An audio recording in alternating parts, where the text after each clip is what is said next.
What is up, y'all? Welcome back to my channel. So today we're gonna talk about my favorite setting powders, and I don't have many to choose from, but I mean, I just like what I like, and I have some other setting powders that I recently bought, but nothing is killing it like these have. So I want to show y'all all my faves from this last year. So the first thing we're going to talk about is the RCMA No Color Powder. I've had this powder for a good little minute. I need to restock because I barely have any left up in here. But this is something I used to use like years ago when I was like in high school, like early college. And it actually, in my opinion, is no color. It doesn't really have flashback, or I've never noticed any when I do my makeup. So I love it, and this is a lot, I'm not gonna lie to you. So unless you're someone who does a lot of makeup or like does clients or whatever, you're not gonna run out of it too fast. And yeah, I feel like the price point isn't too crazy. If you get this, I would order this off of Camera Ready Cosmetics because one, if you spend a certain amount of money, like it does expedited shipping, and that thing be there in like 2 seconds. I can't even lie to you. But I definitely recommend this powder to like everyone, honestly, because I use this to set my eyeshadow base. I use this to set my under eye or like areas around my face. When I'm doing like a face paint, like a colorful like base or whatever, I usually use this to like set certain things. I'll set my eyeshadow base again with this on top of like Color Fix or like the Made by Mitchell Color Case, stuff like that. But I've also used this, like basically mix this with like a pigment, like an eyeshadow pigment, and I just mix a little bit with this, and I just use that to just kind of like dilute it a little bit so it's not too pigmented, and it has a little bit more like translucent like quality to it, or just really just kind of tone it down in my opinion. But yes, I love this so much, and I definitely recommend you should try this like at some point because it works. I feel like it works for probably all skin types. Like it's nothing too crazy or too mattifying in my opinion. It's just a translucent powder. So the next powder we're going to talk about is from Milk Cosmetics. This is the Bride of Frankenstein and Frankenstein collection. So basically they did a Universal Monsters collection a little while ago around Halloween time. And I bought the full collection. So it came with this like translucent powder. And this one, in my opinion, it's translucent, but it's more so a peachy pink shade. I don't know if y'all can see that, but this one is definitely like whiter in color, and this one definitely gives like, you know, new like stockings, if that makes sense. Like it gives very much like, okay, so you know how like ballet shoes, like they're new, but like they like that peachy-ish color. I feel like this slick is like the same vibe of that. I like it though. I've used it to set my eyeshadow base, to set like areas around my face. And I feel like it's pretty good quality. And I was actually thinking about getting another one because I have probably like a fourth or a third of it left, and I actually like it. So Benlo is another company that you can get off of Camera Ready Cosmetics. This is their Super White Professional Powder. I used this when I did my clown makeup a little while ago. I also use this when I do like, if I need to like kind of like tone down any loose pigment, I can use this. Or if I'm doing a white base in like whatever capacity and stuff and I need a little bit more pigment to it, this is something I add. Okay, so let's say I'm doing like a white base for like a clown or something.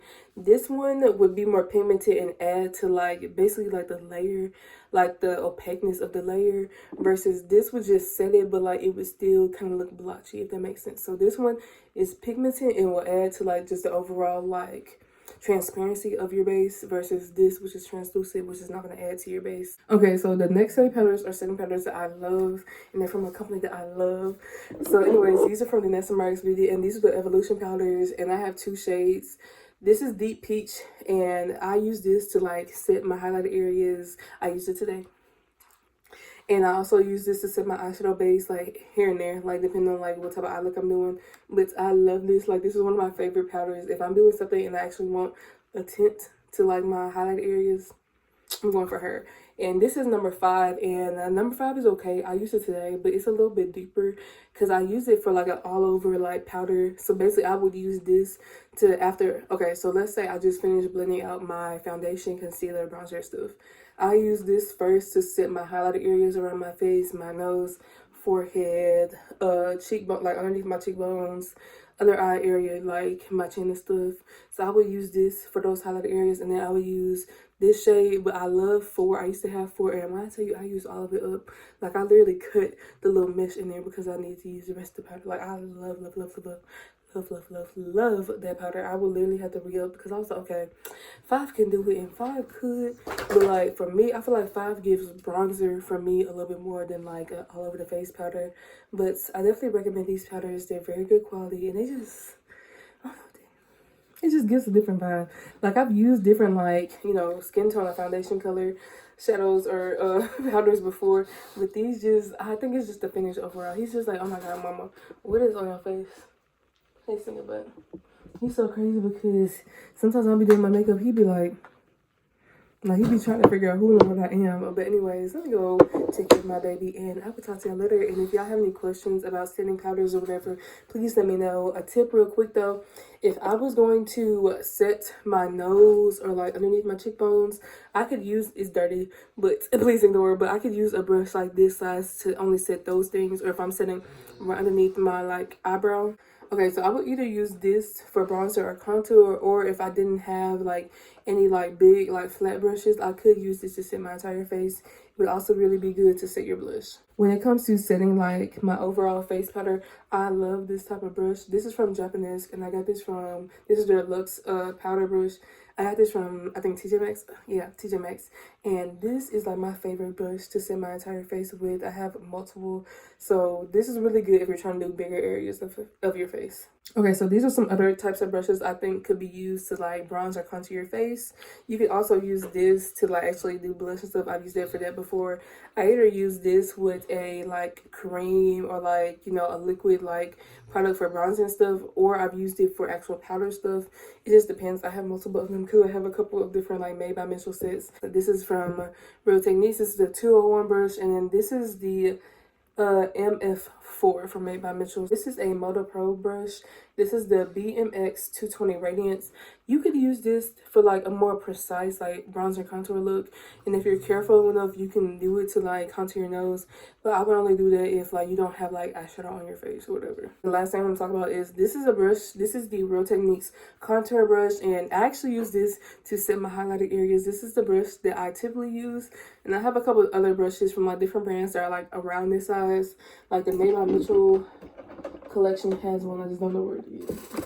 Okay, so I know that this brush is dirty. Please ignore it. I just want to show y'all the reference. Like these, like they're dense at the bottom, but they have a little bit of like, you know, fluff to them, density to them, but they're not too like wide open, you know. They're a little bit more narrow. There you go. But this is the Real Techniques contour brush again. And then this is the Made by Mitchell MF3 brush. So I would recommend either of these brushes to set your highlighted areas of your face. And I feel like that's everything. I hope it was. I was about to say that's everything. It was not everything. But let me show y'all. So like contour or bronze my nose, I can use like any eyeshadow brushes like this. This is from Mange. It's Maange. This is the 51239 brush. This probably came from a random set from Ross, TJ Maxx, Browns, something like that. But I also have the Made by Mitchell. This is the ME9 brush, and I feel like this is good to get the like slim effect on the nose. And then this is another type of brush that I would use to like contour. As you can see, its angle is just not as big and dense as like some other brushes. This is also from Mange, and this is their contouring brush 24. But that is actually now everything that I want to come and talk to you about. Anyways, I hope you have a good rest of your day. If y'all have any questions about setting powders or powders in general or any makeup questions, please let me know. And I'll talk to y'all later. Bye. I'm back with a side note because I forgot to talk about a powder. This is from Amicole, and this is a black-owned brand. And I forgot to tell y'all that the Nest Martin's Beauty is a black-owned brand too. But this was your Skin Melt Loose Powder, and I have the shade the Rich Deep. This reminds me of like the shade of 4 from the Evolution powder from the Nest Martin's Beauty. So that's one of the reasons why I really like this powder. But I feel like this sets really well, and I use this for my like no makeup days. And I use it also for like full coverage like looks. So I feel like it's versatile and stuff. So that's it about powders. I'm sorry I had to come back and do a whole little side note, but I really wanted to make sure that y'all knew about this powder. But anyways, I love y'all so much.